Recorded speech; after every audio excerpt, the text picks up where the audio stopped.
আল্লাহ রাব্বুল আলামিন মুহররম মাসের 10 তারিখ ইয়াউমে আশুরা, এই দিনে হযরতে আদম আলাইহিস সালাতু ওয়াস সালামের তওবা কবুল করেছিলেন। সুবহানাল্লাহ।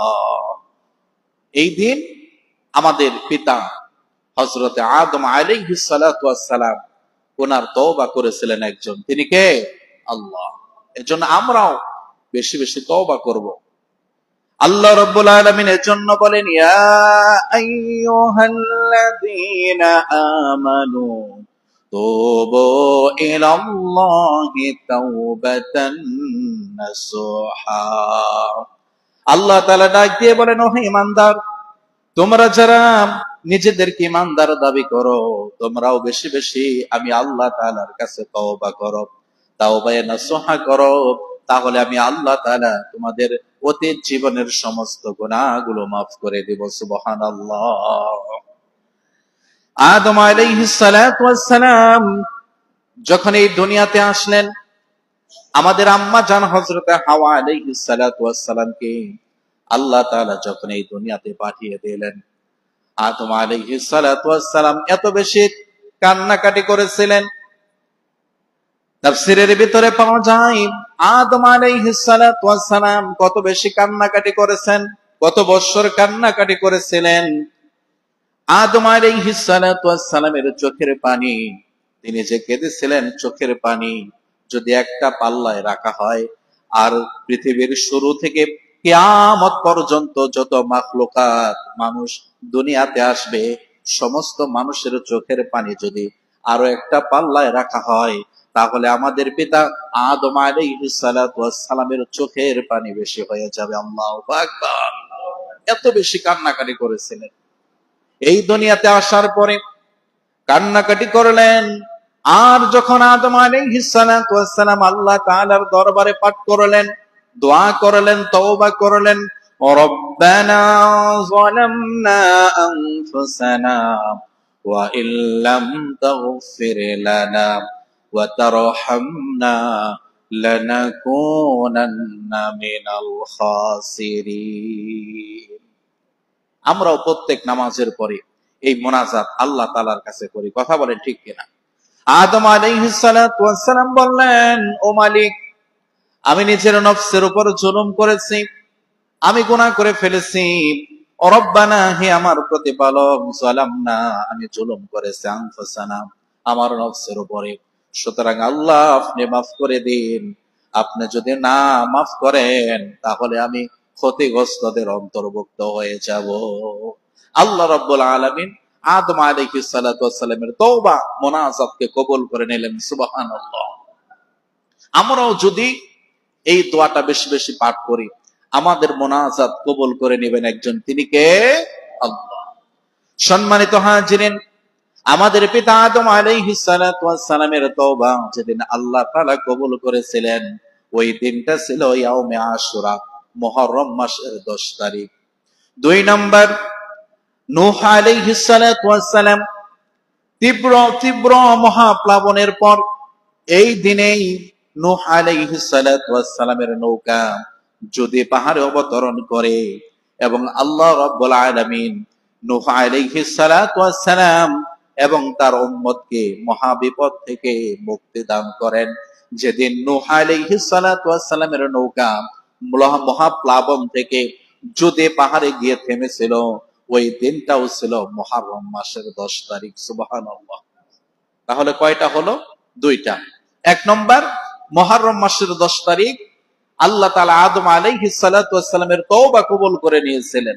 2 নম্বর হলো নূহ আলাইহিস সালাতু ওয়াস সালামের নৌকা যেদিন যদি পাহাড়ে গিয়ে থেমেছিল, অবতরণ করেছিলেন, ওই দিনটাও ছিল মুহররম মাসের 10 তারিখ, ইয়াউমে আশুরা। 3 নম্বর হলো নমরুদ যখন ইব্রাহিম আলাইহিস সালাতু ওয়াস সালামকে আগুনের ভিতরে নিক্ষেপ করেছিল, আর যেই দিন ইব্রাহিম আলাইহিস সালাতু ওয়াস সালাম নমরুদের আগুন থেকে বের হয়ে এসেছিলেন, মুক্তি পেয়েছিলেন, ওই দিনটাও ছিল মুহররম মাসের 10 তারিখ। সুবহানাল্লাহ।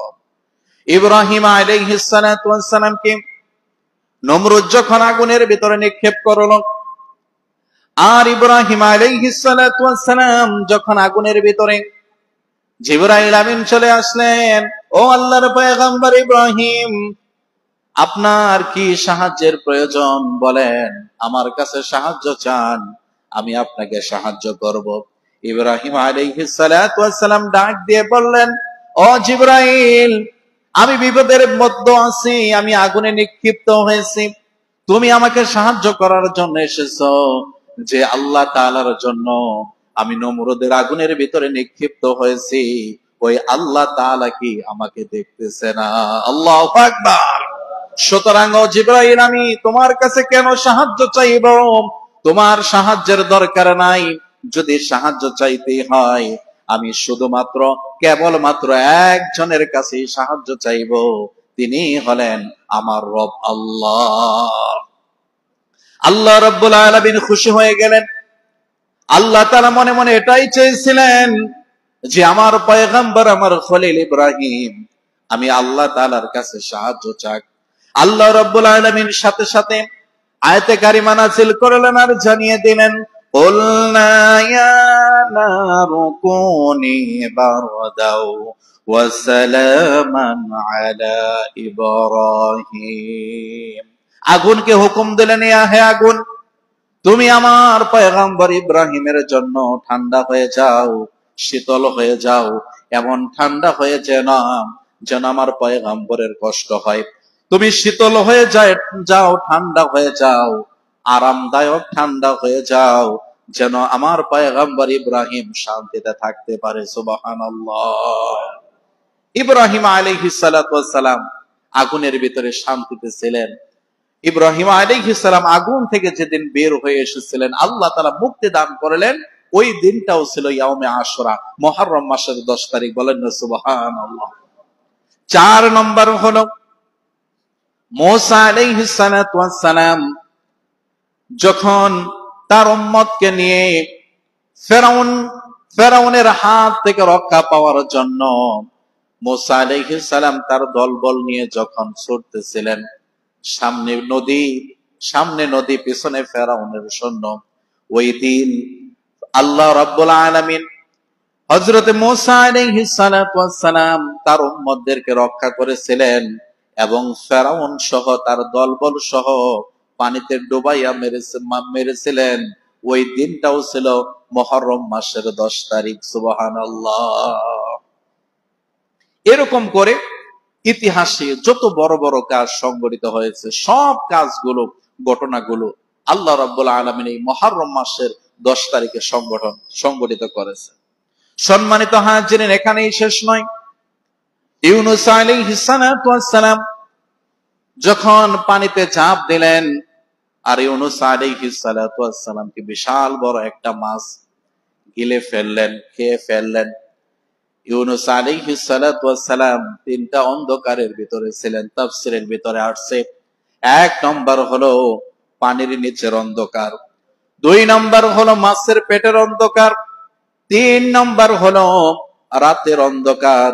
3টা অন্ধকারের ভিতরে যখন ইউনূস আলাইহিস সালাতু ওয়াস সালাম ছিলেন, মাছ যখন ইউনূস পয়গম্বরকে পেটে নিয়ে একদম পানির নিচে চলে গেলেন, আর তিনি শুনতে পারলেন পানির নিচের যেই ছোট ছোট শৈবাল গুলো আছে, পাথর গুলো আছে, ওই পানির নিচ থেকে আমার আল্লাহ রাব্বুল আলামিনের জিকির করতেছেন। সুবহানাল্লাহ।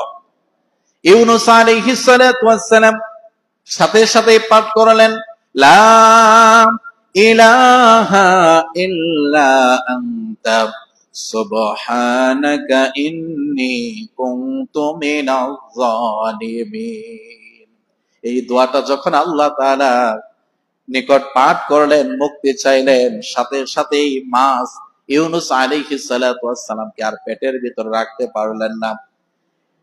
ইউনূস পয়গম্বরকে যখন নদীর পাড়ে এসে উগরে দিলেন, বের করে দিলেন, আল্লাহ রাব্বুল আলামিন ডাক দিয়ে বললেন, ফাস্তাজাবনা লাহু ওয়া নাজ্জাইনাহু মিনাল গাম্মি ওয়া কাযালিকা নুনজিল মুমিনিন। ও ইউনূস, শোনো, তুমি আমার কাছে প্রার্থনা করেছো, আমি তোমাকে মাছের পেটের অন্ধকার, রাতের অন্ধকার, পানির নিচের অন্ধকার, মহাবিপদ থেকে মুক্তি দান করেছি। ও পয়গম্বর ইউনূস তুমি শোনো, কিয়ামত পর্যন্ত আমার কোন বান্দা বান্দি যদি বিপদে পড়ে এই দোয়াটা পাঠ করে, লা ইলাহা ইল্লা আনতা সুবহানাকা ইন্নী কুনতু মিনাজ জালিমিন, আমি আল্লাহ তাআলা ঘোষণা দিলাম সাথে সাথেই আমি আমার বান্দার সমস্ত বিপদগুলো দূর করে দেব। আল্লাহু আকবার। এটাকে বলা হয় আমরা যে খতম পড়ি, জালালি খতম, লা ইলাহা ইল্লা আনতা সুবহানাকা ইন্নী কুনতু মিনাজ জালিমিন। আপনি বিপদে পড়েছেন, কষ্টের ভিতরে আছেন, বালা মুসিবতের ভিতরে আছেন, আপনি সুখে নাই, শান্তিতে নাই, বিপদ আর বিপদ, চতুর্দিক থেকে শুধু বিপদ।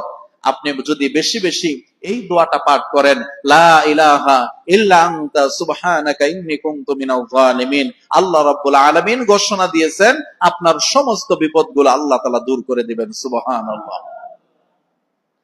সম্মানিত হাজিরিন, ইউনূস আলাইহিস সালাতু ওয়াস সালামকে আল্লাহ রাব্বুল আলামিন যেই দিন মুক্তি দিয়েছিলেন, ওই দিনটাও ছিল মুহররম মাসের 10 তারিখ, ইয়াউমে আশুরা। শুধু তাই নয়, আমরা সকলেই আইয়ুব আলাইহিস সালাতু ওয়াস সালামের কথা জানি, যিনি দীর্ঘদিন কঠিন রোগে তিনি আক্রান্ত ছিলেন। দীর্ঘদিন বহু বছর ধরে কঠিন রোগে আক্রান্ত থাকার পরে যেই দিন আল্লাহ রাব্বুল আলামিন হযরতে আইয়ুব আলাইহিস সালাতু ওয়াস সালামকে রোগ থেকে মুক্তি দান করেছিলেন, আরোগ্য দান করেছিলেন, শিফা দান করেছিলেন, ওই দিনটাও ছিল মুহররম মাসের 10 তারিখ। সুবহানাল্লাহ।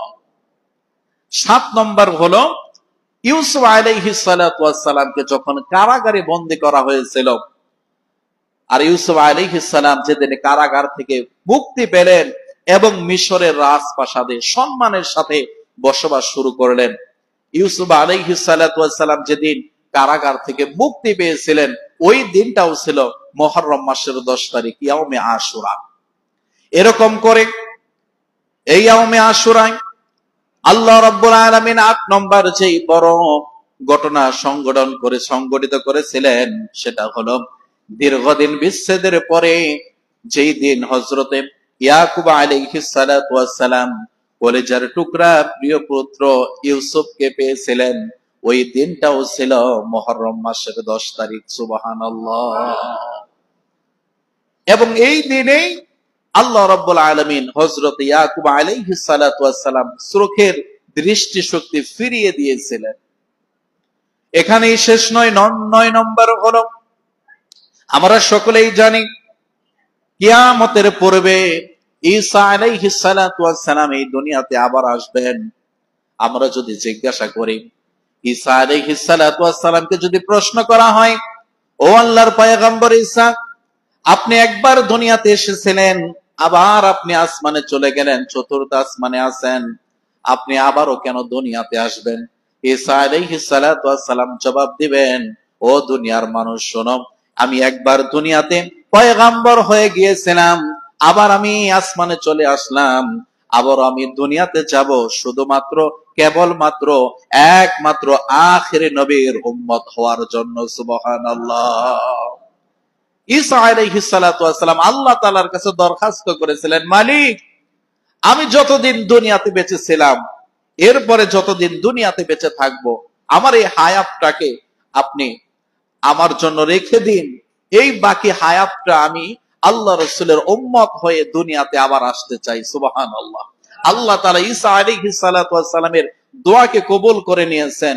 কিয়ামতের পূর্বে ঈসা আলাইহিস সালাতু ওয়াস সালাম আবার ওই দুনিয়াতে আসবেন, ইমাম মাহদী আলাইহিস সালাতু ওয়াস সালাম আসবেন, আর ঈসা আলাইহিস সালাতু ওয়াস সালাম এসে এই দুনিয়ার দাজ্জালকে হত্যা করবেন। সুবহানাল্লাহ পড়েন। সম্মানিত হাজিরিন, আশুরার এই দিনেই ঈসা আলাইহিস সালাতু ওয়াস সালামকে মেরে ফেলার জন্য যখন চতুর্দিক থেকে আক্রমণ করা হয়, আল্লাহ রাব্বুল আলামিন মুহররম মাসের 10 তারিখ ইয়াউমে আশুরা ঈসা আলাইহিস সালাতু ওয়াস সালামকে আসমানে তুলে নেন। সুবহানাল্লাহ।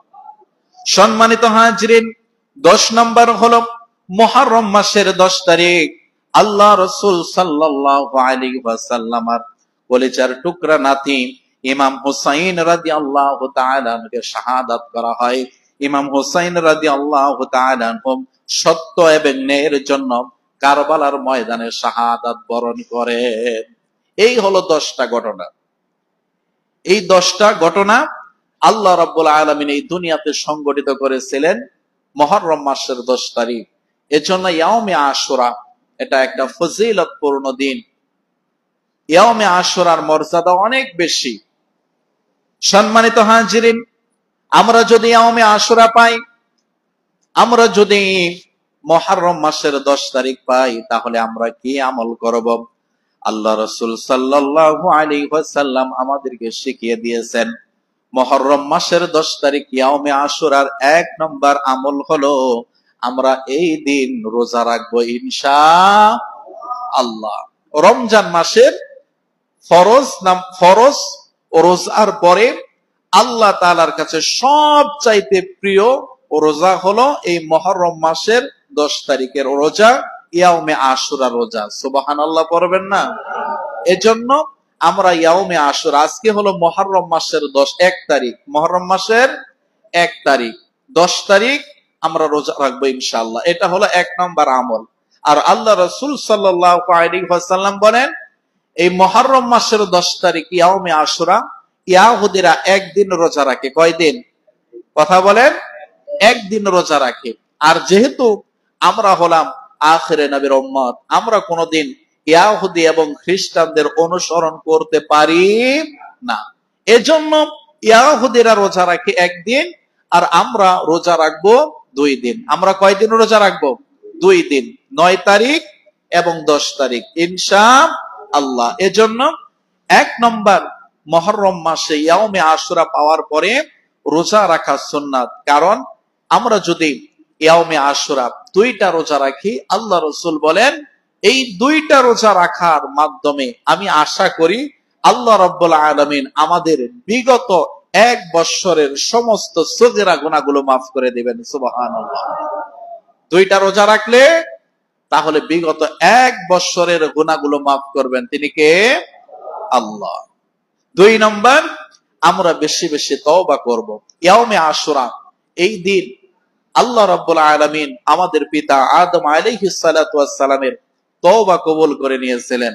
এজন্য আমরাও এই ইয়াউমে আশুরা আমরা বেশি বেশি তওবা করব। তওবা করলে আল্লাহ রাব্বুল আলামিন খুশি হয়ে যায়। সুবহানাল্লাহ পড়েন। আল্লাহ তাআলা বান্দার দিকে তাকায়া থাকেন, এ বান্দা সুদ খেয়েছো, আমার কাছে ক্ষমা চাও, আমি আল্লাহ তাআলা মাফ করে দেব। বান্দা তুমি ঘুষ খেয়েছো, আমার কাছে মাফ চাও, আমি ক্ষমা করে দেব। এ বান্দা তুমি কি এমন গুনাহ করেছো?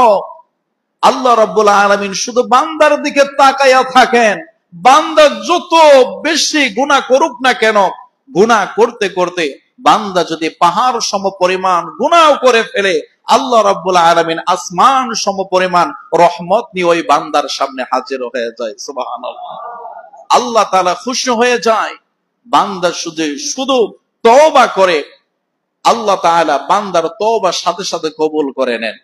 এজন্য ইয়াউমে আশুরা মুহররম মাসের 10 তারিখ, এই দিন আল্লাহ রাব্বুল আলামিন বান্দাদের তওবা কবুল করে নেন। এই দিনে আমরা বেশি বেশি তওবা করব ইনশাআল্লাহ। আল্লাহ রাসূল সাল্লাল্লাহু আলাইহি ওয়াসাল্লাম বলেন, ও আমার উম্মতেরা শোনো, আমি রাসূল, আমার কোনো গুনাহ নাই, আমি নিষ্পাপ, তারপরেও আমি প্রতিদিন আল্লাহ তাআলার নিকট 70 বারের চাইতেও বেশি তওবা করি। সুবহানাল্লাহ। আমি প্রতিদিন 70 বারের চাইতেও বেশি গুনাহ করি। আল্লাহ রাসূল সাল্লাল্লাহু আলাইহি ওয়াসাল্লাম বলেন, ইন্নাশ শাইতানা ক্বালা ইজ্জাতিকা ইয়া রাব্বি, শয়তান আল্লাহ তাআলাকে ডাক দিয়ে বললেন, ও আল্লাহ, আপনার বান্দাদের কারণে, আদমের কারণে, আদম আলাইহিস সালামের সন্তানদের কারণে আমি ছিলাম ইমামুল মালায়েকা, আমি ছিলাম ফেরেশতাদের সরদার, সেখান থেকে শয়তানের রাজিম অভিশপ্ত হয়ে এই দুনিয়াতে আমি এসেছি। ও আল্লাহ, আপনার ইজ্জতের কসম করে বলছি, আপনার মহত্বের কসম করে বলছি, আমি আপনার বান্দাদের জীবনের শুরু থেকে মরণ পর্যন্ত আপনার বান্দাদেরকে ধোঁকা দিয়ে বোকা বানাইয়া আমি শয়তান আমার সাথে করে আল্লাহর জাহান্নামে নিয়ে যাব। বলেন নাউযুবিল্লাহ। শয়তান আমাদের ধোঁকা দেয় কি দেয় না? কথা বলেন। আল্লাহ রাব্বুল আলামিনের জন্যই বলেন ওয়ালা তাত্তাবিউ খুতুওয়াতিশ শাইতান।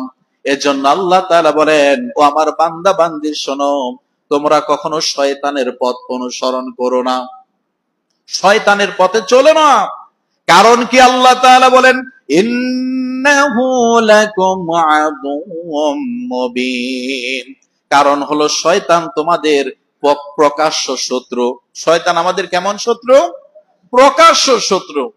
আল্লাহ রাব্বুল আলামিন ডাক দিয়ে বললেন, এ শয়তান শুনে রাখ, তুই যেহেতু আমার ইজ্জতের কসম খাইলি, আমার বরত্বের কসম খাইলি, আমার মহত্বের কসম খাইলি, আমি আল্লাহ তাআলাও ঘোষণা করলাম আমার ইজ্জতের কসম, আমার বরত্বের কসম, আমার মহত্বের কসম, আমার বান্দাদের জীবনের শুরু থেকে শেষ পর্যন্ত, মরণ পর্যন্ত আমার বান্দাদেরকে ধোঁকা দিবি। কিন্তু আমার বান্দা যদি একটাবার আমি আল্লাহ তাআলার কথা স্মরণ করে, জাহান্নামের কথা স্মরণ করে, আমি আল্লাহ তাআলার নিকট তাওবায়ে নাসুহা করে, আমি আল্লাহ তাআলার সাথে সাথে আমার বান্দার তামাম জিন্দেগীর গুনাহগুলো মাফ করে দেব। এখানেই শেষ নয়। আল্লাহ রাসূল সাল্লাল্লাহু আলাইহি ওয়াসাল্লাম বলেন, আল্লাহ তাআলার কোন বান্দা পাহাড় সমপরিমাণ গুনাহ করেও যদি আল্লাহ তাআলার ভয়ে, জাহান্নামের ভয়ে, আযাবের ভয়ে চোখ দিয়ে একটা ফোঁটা পানি ছেড়ে দেয়, ওই চোখের পানির পরিমাণ যদি হয় মাছের মাথার সমপরিমাণ অথবা তার চাইতে অল্প, এত সামান্য চোখের পানি চোখ দিয়ে বের হয়ে গেছে, কোন মানুষ দেখে নাই, কিন্তু বান্দা অনুভব করেছে আমার চোখের কোনা দিয়ে অল্প একটু পানি বের হয়ে গেছে। এই সামান্য পানি যদি বান্দা আল্লাহর ভয়ে, জাহান্নামের ভয়ে চোখ দিয়ে বের করে দেয়, আল্লাহ তাআলা বলেন আমি আমার ওই বান্দার জাহান্নামের আগুনটা তার জন্য হারাম করে আমি আল্লাহ তাআলা তার জন্য জান্নাত ওয়াজিব করে দেব। সুবহানাল্লাহ। এজন্য আমরা তওবা করব। রাজি আছেন তো ইনশাআল্লাহ? তওবা করলে খুশি হয় কে? কথা বলেন, খুশি হয় কে? সব চাইতে ছোট তওবা হলো আস্তাগফিরুল্লাহ। একটু পড়েন না, আস্তাগফিরুল্লাহ, আস্তাগফিরুল্লাহ, আস্তাগফিরুল্লাহ। এটা হলো সবচাইতে ছোট তওবা। আল্লাহ রাসূল যখন ফরজ নামাজ আদায় করতেন, ডান পাশে বাম পাশে সালাম ফেরানোর পরে একটা বার পড়তেন আল্লাহু আকবার। একটু বলেন না আল্লাহু আকবার। এটা হলো আল্লাহ তাআলার নামের তাকবীর। আল্লাহ রাসূল একবার পড়তেন আল্লাহু আকবার, আর তিনবার পড়তেন আস্তাগফিরুল্লাহ, আস্তাগফিরুল্লাহ, আস্তাগফিরুল্লাহ। আমরা যদি বেশি বেশি আস্তাগফিরুল্লাহ পাঠ করি, আমাদের গুনাহগুলো মাফ করে দিবেন একজন, তিনি কে? আল্লাহ। একটা তওবা রয়েছে সাইয়্যিদুল ইস্তিগফার। সাইয়্যিদুল ইস্তিগফার আল্লাহুম্মা আনতা রাব্বি লা ইলাহা ইল্লা আনতা খালাকতানি ওয়া আনা আবদুকা ওয়া আনা আলা আহদিকা ওয়া ওয়া'দিকা মাসতাতা'তু আউযু বিকা মিন শাররি মা সানা'তু আবু'ু লাকা বিনি'মাতিকা আলাইয়া আবু'ু বিযামবি ফাগফিরলি ফাইন্নাহু লা ইয়াগফিরুয যুনুবা ইল্লা আনতা। এটাকে বলা হয় সাইয়্যিদুল ইস্তিগফার। আল্লাহ তাআলার কোন বান্দা যদি ফজরের নামাজের পরে সকালবেলা একটাবার সাইয়্যিদুল ইস্তিগফার পাঠ করে আর মাগরিবের আগে যদি মারা যায়, আল্লাহ তাআলা তার জীবনের সমস্ত গুনাহগুলো মাফ করে দিবেন। সুবহানাল্লাহ। আবার যদি মাগরিবের পরে একটাবার আস্তাগফিরুল্লাহ, এই আস্তাগফিরুল্লাহর আমল করে এবং একটাবার যদি পাঠ করে সাইয়্যিদুল ইস্তিগফার, ফজরের আগ পর্যন্ত যদি মারা যায়, আল্লাহ তাআলা বান্দার সমস্ত গুনাহগুলো মাফ করে দেবেন। সুবহানাল্লাহ। আমরা যারা আস্তাগফিরুল্লাহ, আস্তাগফিরুল্লাহ, আমরা যারা সাইয়্যিদুল ইস্তিগফার পাঠ করতে পারি না, শিখে নাই, আমরা বেশি বেশি পাঠ করব আস্তাগফিরুল্লাহ। কি পাঠ করব? আস্তাগফিরুল্লাহ। একবার শয়তান মুসা আলাইহিস সালাতু ওয়াস সালামের কাছে গিয়ে বলতেছেন, ও আল্লাহর পয়গম্বর, আপনি তো আল্লাহ তাআলার সাথে কথা বলেন, আপনি একটু আল্লাহ তাআলার কাছে বলবেন আমি শয়তান আল্লাহ তাআলার কাছে তওবা করতে চাই, আমি আল্লাহ তাআলার কাছে ক্ষমা প্রার্থী, আমি আল্লাহ তাআলার কাছে মাফ চাই, কোন আমল করলে আল্লাহ তাআলা আমাকে মাফ করে দিবেন? মুসা আলাইহিস সালাম খুশি হয়ে গেলেন।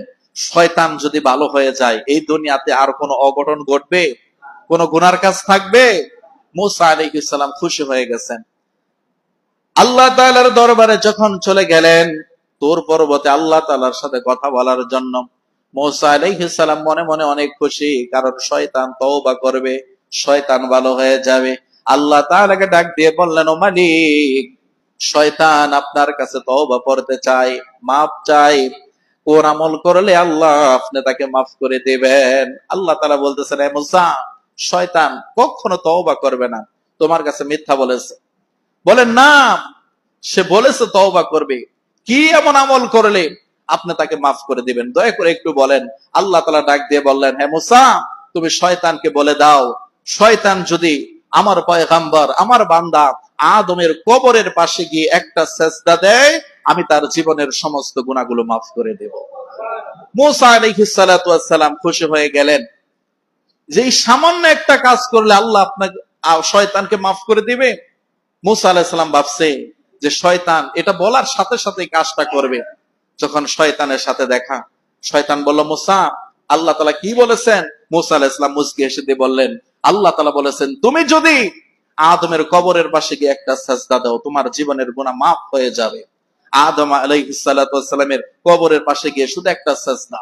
শয়তান ডাক দিয়ে বললেন, ও আল্লাহর পয়গম্বর মুসা, জীবিত থাকা অবস্থায় তাকে আমি সাজদা দেই নাই, তুমি কেমন করে ভাবলা তার ইন্তেকালের পরে তার কবরের পাশে গিয়ে আমি সাজদা করব?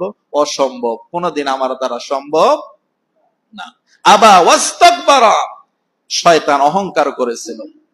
এজন্য শয়তান অভিশপ্ত, শয়তানের রাজিম। কিয়ামত পর্যন্ত শয়তান অভিশপ্ত। শয়তান আমাদেরকে ধোঁকা দেয়, ধোঁকা দিতে দিতে আমাদের দিয়ে শুধু গুনার কাজ করায়, গুনার কাজ করায়। শয়তান সবচাইতে বেশি অস্থির হয়ে যায় যখন আল্লাহ তাআলার বান্দার ইন্তেকালের সময় হয়ে যায়। আমাদের যখন মরণের সময় হয়ে যাবে, শয়তান সব সময় তখন পেরেশান হয়ে যায়, ছোটাছুটি করতে থাকে কেমন করে আল্লাহর এই বান্দা ঈমান হারা করে, বেঈমান করে কবরে পাঠানো যায়। এজন্য আমরা সব সময় আল্লাহ তাআলার কাছে প্রার্থনা করি, আল্লাহ আমরা যেন ঈমান নিয়ে কবরে যাইতে পারি, ঈমান নিয়ে যেন মরতে পারি। কথা বলেন ঠিক কিনা?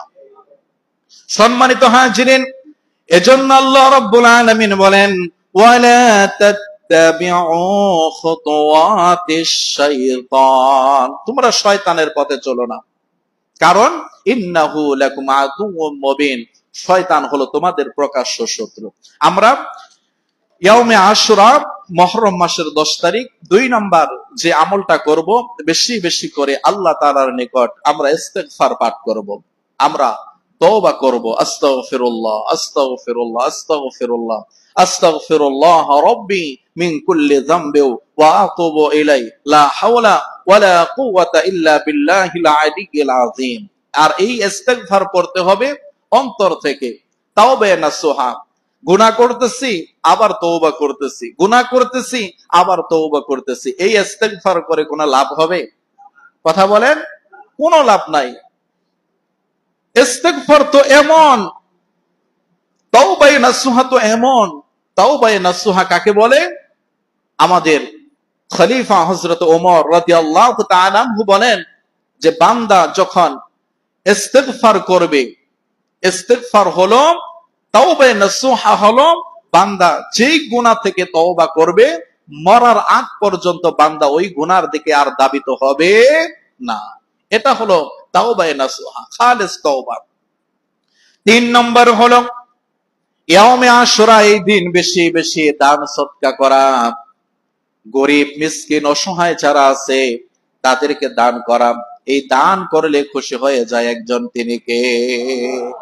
এই দানের মাধ্যমে আল্লাহ রাব্বুল আলামিন বান্দার সামনে তাকদিরে ভবিষ্যতে যে বিপদ বালা মুসিবত গুলো রয়েছে, আল্লাহ রাব্বুল আলামিন এই বালা মুসিবত গুলো বান্দার জীবন থেকে কাটিয়ে দেন। সুবহানাল্লাহ পড়েন।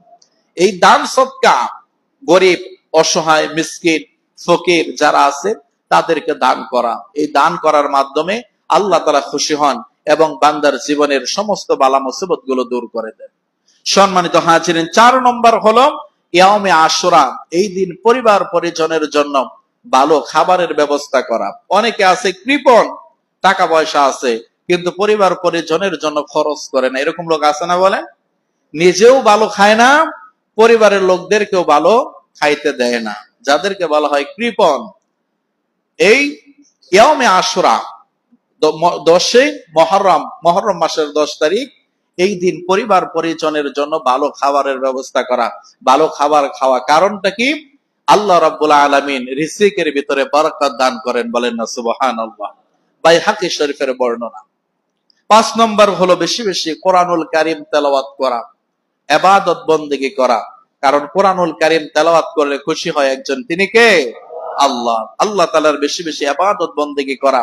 আর ইয়াউমে আশুরা, এই দিন আমাদের কিছু কাজ থেকে দূরে থাকতে হবে, কিছু কাজ বর্জন করতে হবে, যেমন মাতম করা। তারপরে হলো বুকে চাটি মারা। দেখবেন এই দিনে যারা শিয়া আছে, এরা শরীরে বিভিন্ন তলোয়ার দিয়ে, ছুরি দিয়ে আঘাত করে, শরীর রক্তাক্ত করে, মাতম গায়, তারপরে বিভিন্ন ধরনের কাজ করে। এটা ইসলাম সমর্থন করে না। এজন্য আমাদেরকে এই দিন মাতম করা, বুকে চাটি মারা, নিজেকে আঘাত করা, এগুলো জায়েজ না, এগুলো হারাম। এই কাজগুলো থেকে আমাদের দূরে থাকতে হবে। সম্মানিত হাজরিন, এখানেই শেষ নয়। তারপরে নিজের শরীর রক্তাক্ত করা, পাথর মারা, শোকের মিছিল করা, গান বাজনা করা, এটাও ইসলামে জায়েজ নাই। এই কাজগুলো থেকে আমাদের দূরে থাকতে হবে ইনশাআল্লাহ। সম্মানিত হাজরিন, আপনাদের খেদমতে একটি আয়াতে কারিমা তেলাওয়াত করেছিলাম। আমার সাথে জবানটা ছেড়ে দেন, যেন কোরআনের নূর আল্লাহ তাআলা আমাদের সকলের সিনার ভিতরে দান করেন। পড়েন আমিন।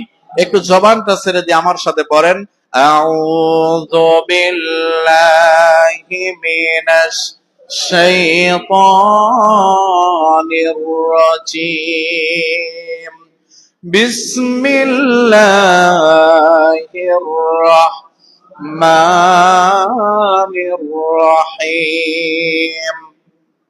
فمن يعمل مثقال ذرة خيرا يره ومن يعمل مثقال ذرة شرا يره। সম্মানিত হাজিরিন, সূরা জিলজাল সর্বশেষ দুটি আয়াত আল্লাহ রাব্বুল আলামিন বলেন, ফামান ইয়ামাল মিসকালা যাররাতিন খায়রান ইয়ারা। যে ব্যক্তি দুনিয়াতে তিল পরিমাণ, অনুপরিমাণ ভালো কাজ করবে, হাসরের ময়দানে ওই ভালো কাজটাও আল্লাহ রাব্বুল আলামিন তাকে দেখাবেন। সুবহানাল্লাহ পড়েন। তিল পরিমাণ, অনুপরিমাণ মানে সামান্য পরিমাণ। দুনিয়াতে যদি কেউ নেকের কাজ করে, ভালো কাজ করে, ওইটাও আল্লাহ রাব্বুল আলামিন, আল্লাহ তাআলা তাকে দেখাবেন। আমরা যেটা চিন্তাও করি নাই, যে সামান্য ইবাদত, সামান্য ভালো কাজ, সামান্য দান সদকা, এইটার বিনিময়ে আল্লাহ তাআলা দিবেন, আমরা কল্পনাও করি নাই। অথচ এটাও আল্লাহ রাব্বুল আলামিন আমাদেরকে হাসরের ময়দানে দান করবেন। সুবহানাল্লাহ পড়েন। 2 নাম্বার হলো আল্লাহ তাআলা বলেন, ওয়া মান ইয়ামাল মিসকালা যাররাতিন শাররান ইয়ারা। আর এই দুনিয়াতে যারা সামান্য পরিমাণ, তিল পরিমাণ, অনুপরিমাণ গুনাহের কাজ করবে, যেই কাজ করলে আল্লাহ তাআলা বেজার হয়, যেই কাজ করলে আল্লাহ রাসূল বেজার হয়, যেই কাজ করলে গুনাহ হয়, মানুষ ঘৃণা করে, মানুষ আমাদেরকে অপছন্দ করে, এরকম সামান্য কাজ যদি বান্দা করে, এই কাজটাও আল্লাহ রাব্বুল আলামিন বান্দাকে কাল কিয়ামতের ময়দানে দেখাবেন। বলেন নাউযুবিল্লাহ। সুতরাং আমাদেরকে এই দুনিয়াতে ভালো ভালো কাজ করতে হবে। আর যেই কাজগুলো করলে শয়তান খুশি হয়, আল্লাহ তাআলা বেজার হয়, এই কাজগুলো থেকে আমাদের দূরে থাকতে হবে ইনশাআল্লাহ। আল্লাহ চাহে তো আগামী শুক্রবার ইনশাআল্লাহ ইয়াউমে আশুরা, কারবালার ময়দানে ইমাম হুসাইন রাদিয়াল্লাহু তাআলা আনহু সত্যের জন্য, ইসলামের জন্য, ন্যায়ের জন্য জীবন দিয়েছিলেন। সেই কাহিনীটা কেমন, কেন ইমাম হুসাইন রাদিয়াল্লাহু তাআলা আনহু জীবন দিলেন, শাহাদাত বরণ করলেন, এই বিষয়ে আলোকপাত করব ইনশাআল্লাহ। আল্লাহ তাআলা কবুল করুন।